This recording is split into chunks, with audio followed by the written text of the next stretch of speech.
todos. La pobreza en Ecuador es una problemática muy seria. Sin embargo, desde la llegada de la pandemia, muchos factores han alterado a la situación, llevando a nuestra situación socioeconómica a uno de sus peores momentos.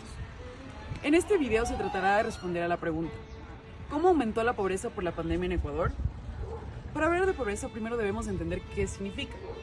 Se considera una persona en situación de pobreza si percibe el ingreso familiar per cápita menor a $84.71 y en pobreza extrema si percibe menos de $47.74 mensuales.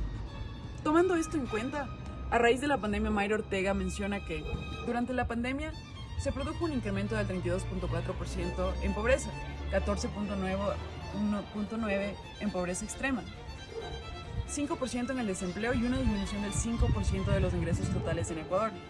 En conjunto con Hualcapi, que afirma que en la base de datos de la Superintendencia de Compañías que durante el primer semestre del año 2020 se desvanecieron aproximadamente 118 empresas y otras 558 fueron canceladas.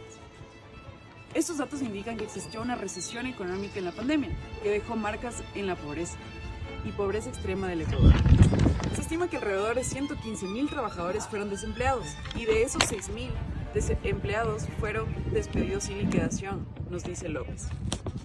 Con los datos mencionados es posible afirmar que la pobreza tuvo un aumento severo durante la pandemia. Un precedente económico desfavorecedor junto a una acelerada disminución de los ingresos nacionales, las exportaciones y el empleo llevaron al Ecuador a una crisis económica que repercute aún en la actualidad, 3 años después de la pandemia.